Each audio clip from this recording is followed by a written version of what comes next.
Hey guys, कैसे आप सब लोग। There is good news for all that we have started a computer application course also, just जो आपका JKSSP में था। तो उसका आज हम पार्ट 1 करेंगे, जो है आपकी इंट्रोडक्शन टू कंप्यूटर। तो आप इस वीडियो में आगे देख सकते हैं कि मैंने इसमें सब कुछ पॉइंट टू पॉइंट लिखा हुआ है, इसमें प्रॉपर नोट्स टाइप बना के रखे हैं। तो जिन्होंने हमें टेलीग्राम में अभी तक ज्वाइन नहीं किया वो हमें टेलीग्राम में ज्वाइन कर लें, IG कॉमर्स क्लासेस। उधर मैं आपको इसकी हार्ड कॉपी भी प्रोवाइड कर दूंगा। तो इसमें मैंने कोई डेफिनेशंस नहीं लिखी, इसमें मैंने जिस हिसाब से आपने नोट्स बनाने होते हैं मैंने वैसे बनाया हुआ है। तो आगे देखते हैं क्या है। पहले हम बात करते हैं इंट्रोडक्शन ऑफ कंप्यूटर्स। तो मैंने इसमें पहले लिखी है जो वाइडली नोन, या आप कह सकते हो इंडियन नोन, इसमें जो आपकी कंप्यूटर की फुल फॉर्म मानी जाती है।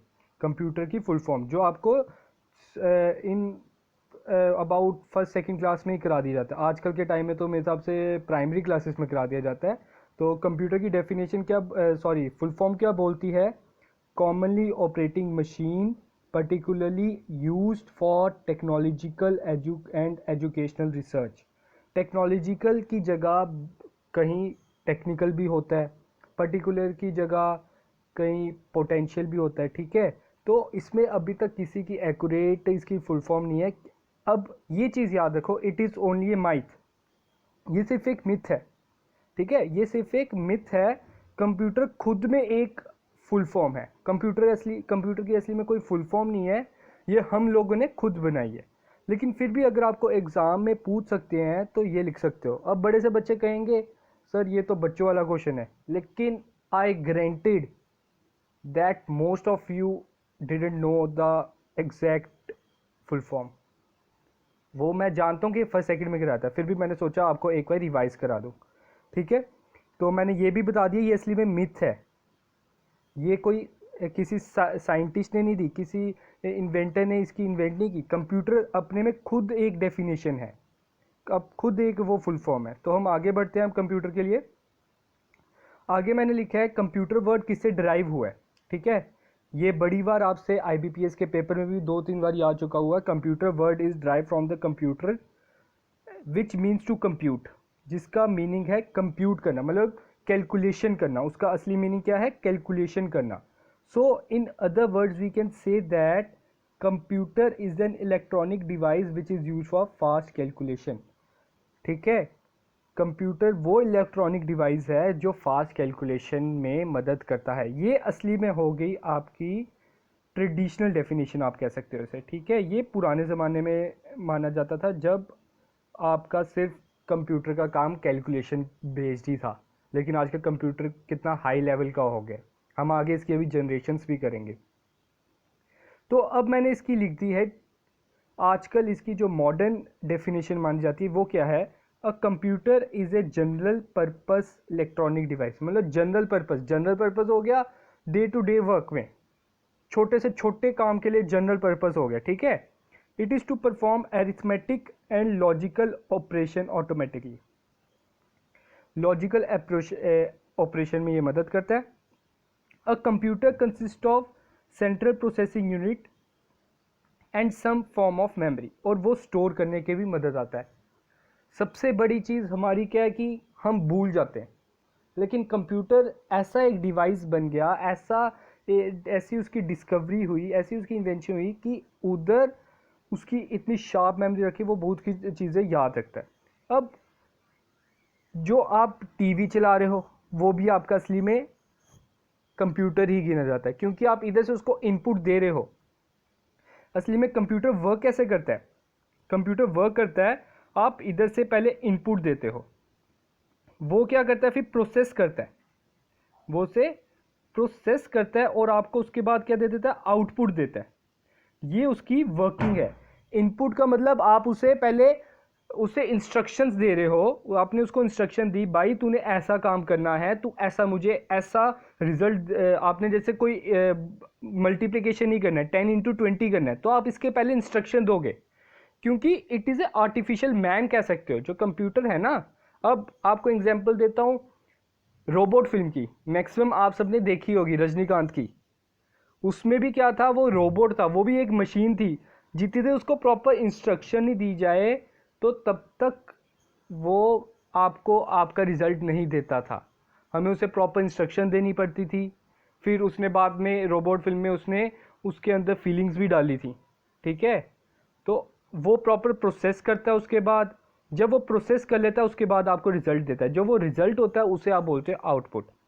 तो हम ये कह सकते हैं जो आप अपने घर में टीवी चला रहे हो वो भी एक कंप्यूटर है, क्योंकि आप रिमोट से उसे इनपुट दिया कि हाँ भाई आगे बढ़, उसने प्रोसेस किया और उसने आपको आउटपुट दे दिया, आगे बढ़ गया। आपने वॉल्यूम वाला बटन दबाया, उसने प्रोसेस किया, आपको आउटपुट मिल गया, वो भी आपका कंप्यूटर है, ठीक है। कंप्यूटर की यही डेफिनेशन थी। अब आगे बढ़ते हैं, categories on the basis of generation. अब आपने बड़े से अब कम्पिटेटिव पेपर दिए हुए हैं, आपने ये पढ़ी भी होंगी, first second third fourth fifth generation. लेकिन इसको ना मैंने बड़े सिंप्लीफाइड वे में लिखा हुआ है। सिंप्लीफाइड वे में लिखा हुआ है कि फर्स्ट जनरेशन कौन से पीरियड से कौन से पीरियड तक चली थी, इसको एज इट इज़ अपनी नोट्स में उतार लो। कौन से पीरियड तक चली थी, 1940 टू 56। और ये वैक्यूम ट्यूब्स इस पे बेस्ड थी। असली में जनरेशन कैसे बनी, जनरेशन वर्ड अब आपको किसी ने ये नहीं बताया होगा कि जनरेशन्स क्यों हुई। इन्होंने असली में उसे क्लासीफाई कर दिया, उन्होंने उसे क्लासीफाई कर दिया। 1940 से लेकर 1956 तक वैक्यूम ट्यूब्स उसका यूज़ हुआ था कंप्यूटर में, इसलिए उसको नाम दिया गया फर्स्ट जनरेशन कंप्यूटर। उसके बाद क्या हुआ, 56 के बाद आपका ट्रांजिस्टर्स का उपयोग बढ़ गया और अब आपका उसे आपने नाम दिया सेकंड जनरेशन कंप्यूटर, ठीक है। फिर सेकंड के बाद आपने क्या किया, थर्ड जनरेशन। थर्ड जनरेशन का टाइम पीरियड आप लिख लो 64 to 71 based on integrated circuit. मैं इसकी हार्ड कॉपी अपने टेलीग्राम पेज पे डाल दूंगा, आप उधर से ये ले सकते हैं, ठीक है। तो फोर्थ जनरेशन का कौन से पीरियड से रही, 1971 से लेकर प्रेजेंट तक, और इसमें यूज़ किया हुआ माइक्रो प्रोसेसर। कि इनमें से बड़ी बार IBPS RRB के पेपर में ये क्वेश्चन पूछा जाता है, जनरल नॉलेज में ये क्वेश्चन पूछा जाता है कि थर्ड जनरेशन में क्या यूज़ किया गया था। IC अब बोल सकते हैं वो कि IC कौन से जनरेशन में यूज़ किया गया, वो यूज़ किया गया आपका थर्ड जनरेशन में, आपने वो लिखना है, ठीक है। फिफ्थ जनरेशन में क्या था, फिफ्थ जनरेशन में आर्टिफिशियल इंटेलिजेंस डाल दिया, जो अभी तक चल रही है और आगे भी अभी तक चलती रहेगी। तो अभी तक इसके ये 5 ही जनरेशन है। होप कि आप इसे उतार लो, इसका स्क्रीनशॉट भी ले सकते हो, ठीक है, जो आपको रिवाइज करने में मदद करेगा। तो अब हम आगे बढ़ते हैं। आगे मैंने की है क्लासिफिकेशन ऑफ कंप्यूटर्स। आज का हमारा बस इतना ही टॉपिक रहेगा, क्लासिफिकेशन तक ही हम पढ़ेंगे, क्योंकि हमने इतना ज़्यादा कर लेंगे आपके ऊपर से चल जाएगा। हम आराम आराम से सिलेबस चलाएंगे, आपके सब कुछ याद रखें। मैंने कोई डेफिनेशन नहीं रखी, आप आगे देख सकते हैं। तो इधर मैंने इसको असली में कंप्यूटर को 3 टाइप्स में डिवाइड किया जाता है, on the basis of type, on the basis of size और on the basis of purpose, ठीक है। 3 बेसिस में उन्होंने क्लासीफाई किया है। ऐसे कई कई बुक्स में on the basis of generation भी होगा, वो मैंने पीछे बता दिया, लेकिन in most of the books ये 3 क्लासिफिकेशन की जाती हैं। इन 3 क्लासिफिकेशन में ये आपके नाम दिए हुए हैं। बाय टाइप में आपके आ जाते हैं एनालॉग, डिजिटल और हाइब्रिड। बाय साइज में आता है micro, mini, mainframe and super. By purpose में आ जाता है जनरल और स्पेशल पर्पस, ठीक है। अब आगे हम समझते हैं। पहले हम करते हैं एनालॉग कंप्यूटर, जो on the basis of type है। On the basis of type में आपके कितने टाइप से, 3 थी, एनालॉग, डिजिटल, हाइब्रिड। इसे नोट डाउन कर लो, इसका फ्लो चार्ट बना लो, ताकि आपको पेपर के टाइम में आसानी हो जाए रिवाइज करने में। तो आप देख सकते हैं, सॉरी, एनालॉग कंप्यूटर मैंने क्या लिखा है, analogue computer which can work on continuous signals. ये कंटिन्यूस सिग्नल्स में वर्क करते हैं और measures physical purposes like height, weight और टाइम। ये क्या करते हैं, हाइट, वेट, टाइम जैसी चीज़ों को मेजर करते हैं और कंटिन्यूस सिग्नल्स देते हैं। अब आपको मैं इसमें बता देता हूँ, इसमें आप बस ये चीज़ याद रखो, जिस मशीन्स में आपकी पिन यूज़ होती है, एरो यूज़ होता है, उससे आप बोलते हो एनालॉग। उन कंप्यूटर्स का आप बोलते हो एनालॉग। जैसे स्पीडोमीटर, जो आपकी गाड़ी में स्पीडोमीटर लगा होता है, उसमें बताता है ना वो स्पीड कितनी है। आपकी watch, watch is also your analogue, weighing machine is also your analogue. लेकिन ये जो एनालॉग कंप्यूटर है इसकी जगह अब लेते जा रहा है डिजिटल। अभी हम आगे बताएंगे ये क्यों। अब मैंने इसके फीचर्स लिखे हैं। इसके फीचर्स क्या है? Perform particular task. ये सिर्फ पर्टिकुलर टास्क ही परफॉर्म करता है। मतलब अगर आप वेटिंग मशीन को बोलो कि मेरी हाइट बता, वो बता पाएगा? नहीं। आप स्पीडोमीटर को बोलोगे कि टाइम बता, वो बता पाएगा? नहीं। वो सिर्फ स्पीड बताता है, वो सिर्फ पर्टिकुलर टास्क के लिए बना हुआ है। दूसरा फीचर है वो कंटिन्यूस डाटा पे काम करता है और गिव्स कंटिन्यूस आउटपुट, और वो कंटिन्यूस आपको आउटपुट देते रहते हैं। जैसे टाइम कंटिन्यूस चलते रहता है ना आपकी घड़ी में, तो ये भी वैसा ही है, वो कंटिन्यूस डाटा देते रहता है आपको। ठीक है, तो कंटिन्यूस डाटा देते रहता है। फिर आगे है इसका नो स्टोरेज कैपेसिटी। उसकी स्टोरेज कैपेसिटी नहीं है, उसमें आप कुछ स्टोर नहीं कर सकते। आपकी वेटिंग मशीन उसमें नहीं पता चलती आपको, उसमें मतलब आप उसमें वेट स्टोर नहीं कर सकते कि हाँ मैंने 10 साल पहले अपना वेट देखा था, वो तब कितना था। ठीक है, तो वो आप नहीं देख सकते उसमें। तो अब आगे बढ़ते हैं हम डिजिटल कंप्यूटर की ओर। डिजिटल कंप्यूटर क्या करता है? डिजिटल कंप्यूटर है विच can work on discrete signal. अब ये चीज़ याद रखना, बड़ी बार एमसीक्यू आता है आईबीपीएस के पेपर में। एनालॉग किसके ऊपर काम करता है? कंटिन्यूस पे। एनालॉग किस पे काम करता है? कंटिन्यूस डाटा पे। और डिजिटल किस पे करता है? डिस्क्रीट पे। ठीक है, ये चीज़ याद रखना। अब मैं बताता हूँ आपको कैसे डिस्टिंग्विश करना होता है। इसमें क्या रहता है, जो डिस्क्रीट डाटा होता है वो काउंटेड में होता है, आप उसे काउंट कर सकते हो 1 2 3 4 5। लेकिन जो कंटिन्यूस डाटा होता है उसका मतलब हो गया आप उसे मेजर कर सकते हो। जैसे वेट है, वेट आप मेजर करोगे, स्पीडोमीटर है उसको आप मेजर करोगे। लेकिन जो डिस्क्रीट है उसको ही आप प्रॉपर काउंट मिलती है। ठीक है, तो होप कि आपको समझ आ रहा होगा। तो आगे देखो, मैंने इसकी एग्जांपल लिखी है, नाउ अ डेज थर्मोमीटर। पहले जो थर्मोमीटर आता था जिसमें मरकरी होता था उसको हम एनालॉग में डालेंगे। ठीक है, लेकिन जो अब नए वाले आ रहे हैं उसको हम डालेंगे डिजिटल में। आजकल डिजिटल थर्मोमीटर आते हैं ना जिसमें आपको पूरी बता देते हैं 97.5 98.4, वो आपका हो गया थर्मोमीटर डिजिटल, जो डिजिटल वे में। Now a day speedometer. आजकल गाड़ी में स्पीडोमीटर भी डिजिटल आ रहे हैं। आजकल वो पिन वाला सिस्टम ही खत्म कर दिया है, एनालॉग एक तरह का आप कह सकते हो खत्म हो रहा है। तो डिजिटल कंप्यूटर में स्पीडोमीटर, आज का स्पीडोमीटर भी आप डाल सकते हो। अब आपका जो पीसी है वो भी डिजिटल में रहेगा क्योंकि वो नंबर्स पे डिपेंड करता है। और ये भी याद रखना, जो सिर्फ नंबर्स पे डिपेंड करे, मतलब 0 1, तो जो बाइनरी नंबर्स पे डिपेंड करता है उसे आप बोलते हो डिजिटल कंप्यूटर। इसका फीचर क्या है? इसका फीचर पहला मल्टीटास्किंग। इसके बड़े ये बड़े ज़्यादा टास्क कर सकता है एट ए टाइम। एक आपका घर पे पीसी पड़ा है, वो क्या कितने काम कर सकता है आजकल के टाइम, है ना।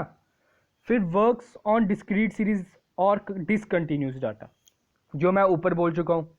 है स्टोरेज कैपेसिटी, इसमें स्टोरेज कैपेसिटी भी होती है। ठीक है, यही था इसका डिजिटल का। अब हम आगे बढ़ते हैं हाइब्रिड की ओर। हाइब्रिड में क्या कह रहा है? हाइब्रिड हो गया एक तरह का इन दोनों का मिक्सचर। ये इन दोनों का मिक्सचर है, एनालॉग और डिजिटल सिग्नल का वर्क। इसका मतलब अगर इन दोनों का मिक्सचर है तो इसमें आपके ये दोनों चीज़ें रहेंगी, कंटिन्यूस भी रहेगा, डिस्क्रीट भी रहेगा, है ना। तो हाइब्रिड आपको पता चल गया, hybrid is the mixture of analogue and digital signal. Example क्या आ जाएगी? जो ईसीजी मशीन होती है आपकी आईसीयू में, वो आपकी एग्जाम्पल है। ये क्या करता है? उधर से आपकी हार्ट बीट, आपकी पल्स रेट, वो उधर से आपकी रेट लेता है, उधर से वो आपकी ऐसे ग्राफ टाइप आ रहा होता है ना, ऐसे ऐसे ग्राफ टाइप आ रहा होता है। जब सीधा हो जाता है तो वो तो बंदा बाय बाय, है ना। तो उधर वो आपको डिजिटल वे में भी बताता है और आपको ग्राफ टाइप में भी बताता है, मतलब एनालॉग में भी बता रहा है, डिजिटल में भी बता रहा है। तो वो आपका हो जाता है हाइब्रिड। हाइब्रिड आपका और कहाँ यूज होता है? एरोप्लेन्स और शिप्स में भी जो आपका यूज हो जाता है उसको भी आप क्या बोलते हो? हाइब्रिड। अब फीचर्स क्या है? सबसे पहला feature, transfer data from analogue to digital और वाइस वर्सा। वो एनालॉग से डिजिटल में कन्वर्ट करता है और डिजिटल को एनालॉग में कन्वर्ट करता है, उसका ये पहली खूबी है। और दूसरी खूबी है, it is expensive and complex system. अब आपको बोला जाए ईसीजी संभालो, आप संभाल पाओगे? जितनी देर आपको उसकी प्रॉपर नॉलेज नहीं होगी। तो ये आप कह सकते हो कॉम्प्लेक्स होता है और एक्सपेंसिव भी होता है। इट हैज़ लिमिटेड स्टोरेज और डिज़ाइन फॉर स्पेशल पर्पस, ये स्पेशल पर्पस के लिए डिज़ाइन किया जाता है और इसकी लिमिटेड स्टोरेज होती है, ज़्यादा स्टोरेज नहीं होती क्योंकि इसमें दोनों काम इकट्ठे करने होते हैं। ठीक है, होप कि आपको on the basis of type इसकी समझ आई हो। अब हम करेंगे on the basis of size, size के बेसिस पे कैसे क्लासीफाई किया गया है कंप्यूटर को। पहला मैंने रखा है सुपर कंप्यूटर, और आप उसके ब्रैकेट में देख सकते हो मैंने बड़ा सिंग सा नाम डाला है, आयरन मैन। मैंने इसको नाम दे दिया आयरन मैन। मैंने जब पढ़ा था ना, मैंने इसे तब से नाम दे दिया आयरन मैन। तो आयरन मैन क्या है? एक सुपर हीरो है। तो ये जो आपका सुपर कंप्यूटर है ना, ये भी एक तरह का आप कह सकते हो आपका सुपर हीरो है। ये कहाँ यूज़ किया जाता है? Large scientific and research laboratories में यूज़ किया जाता है। ठीक है, जो जहाँ मतलब बड़े बड़े साइंटिस्ट इसे यूज़ करते हैं। और इसकी सबसे बड़ी खूबी क्या है? ये सबसे ज़्यादा महंगे होते हैं, मोस्ट कॉस्टली। अगर आपको पूछा जाए which computer is the most costly, तो आप उधर डालोगे सुपर कंप्यूटर। फास्टेस्ट कंप्यूटर कौन सा है? Super computer. देखो मैंने इधर सुपरलेटिव डिग्री यूज़ कर रहा हूँ, इंग्लिश में था ना सुपरलेटिव डिग्री। जब आप कंपैरिजन करते हो तो आपने सुपरलेटिव, अगर आप ज़्यादा से साथ कंपेयर कर रहे हो तो वो आपने सुपरलेटिव डालना होता है। तो super computer is the fastest costliest. ठीक है, वो ना बिलियंस ऑफ इंस्ट्रक्शन सेकंड में कर देता है। अब आपने मैक्सिमम ने आपने आयरन मैन देखी होगी मूवी, उसमें वो क्या करता था, उसकी तो हवा में ही मशीन आ जाती थी, वो हवा में ही पूरी कैलकुलेट, उधर से सामान उठाया वो डस्टबिन में ऐसे फेंक देता था, है ना, कंप्यूटराइज। तो उसका बिलियंस ऑफ इंस्ट्रक्शंस में उसका कितना सेकंड में ही काम हो जाता था। बिगेस्ट इन साइज, ये सबसे बड़े होते हैं साइज में। मल्टी प्रोसेसर, इनमें प्रोसेसर जो होता है मल्टी प्रोसेसर होता है। डिज़ाइन फॉर स्पेसिफिक टास्क, और ये डिज़ाइन किए जाते हैं सिर्फ एक स्पेसिफिक टास्क के लिए ही। जैसे कि वेदर फोरकास्ट के लिए अगर अलग मशीन है, आपका अर्थक्वेक मेजर करने के लिए अलग सिस्मोग्राफ है। ठीक है, तो हर एक के लिए अलग अलग है, उसको आप बोलते हो सुपर कंप्यूटर। आजकल की ये जो हॉलीवुड मूवीज़ हैं, मैक्सिमम में ऐसे कंप्यूटर्स बड़ी बार दिखाए होते हैं, एनिमेटेड होते हैं बाय द वे। तो वेरी लार्ज मेमोरी स्टोरेज, उसकी मेमोरी स्टोरेज बड़ी लार्ज होती है। ठीक है, अब मैंने नीचे एक एमसीक्यू टाइप डाल दिया है। फर्स्ट सुपर कंप्यूटर, इसे नोट डाउन कर लो।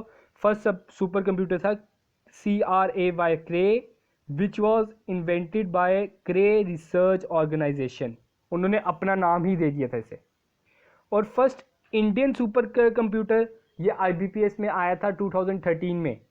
तो उसका फर्स्ट सुपर कंप्यूटर क्या था? परम 8000 बाय CDEC, परम 8000 बाय CDEC। और इसकी स्पीड आप किस में मेजर करते हो? फ्लॉप्स में।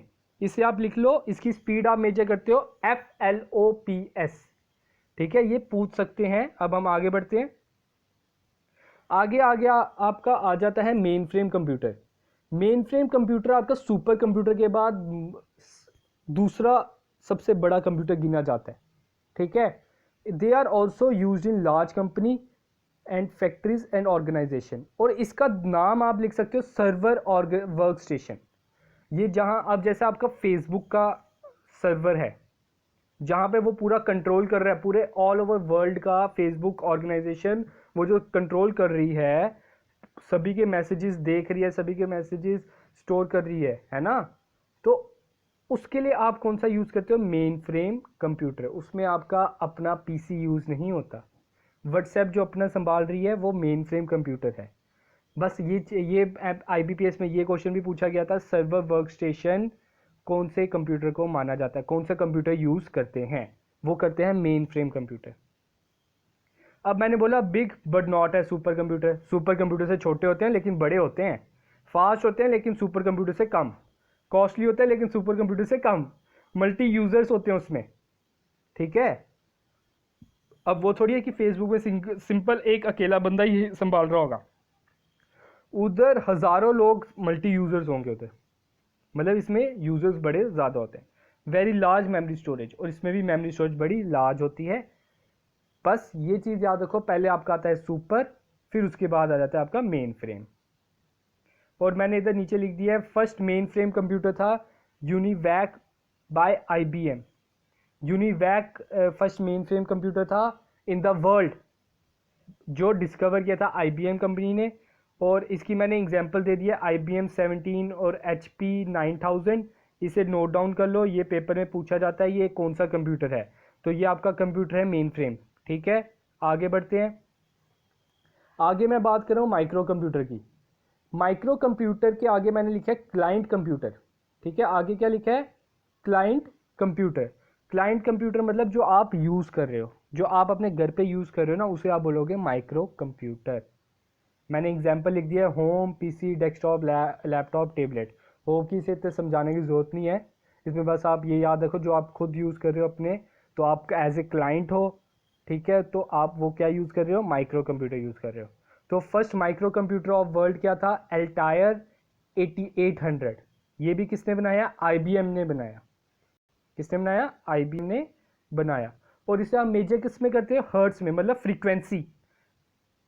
इसको अगर आपने मेजर करना है फ्रीक्वेंसी में, ये भी पूछा जाता है। मैंने सारे इंपॉर्टेंट पॉइंट्स डाले हैं, प्रॉपर आपको नोट्स बना के दे दिए हैं। आपके नोट्स का प्रॉब्लम भी मैंने खत्म कर दिया है। Mini computer. मिनी कंप्यूटर क्या है? Their size and capacity are more than microcomputer. ये मिनी कंप्यूटर जो होते हैं ना, माइक्रो कंप्यूटर से बड़े होते हैं, ये चीज़ याद रखना। But less than main frame. मतलब पहले आपके आते हैं सुपर, उसके बाद मेन फ्रेम, उसके बाद मिनी, उसके बाद micro. They are use in hospital for measuring heartbeat. ये मैंने एग्जाम्पल दी है, और भी बड़े हैं। मतलब आपके PC से थोड़े से हाई लेवल के, उसे आप बोल सकते हो mini computer. First in world कौन सा था? PDP। फर्स्ट मिनी कंप्यूटर कौन सा था? PDP, program data processor, which was developed by MITS. ठीक है, इसे नोट डाउन कर लो। अब आगे है आपका last topic, on the basis of purpose.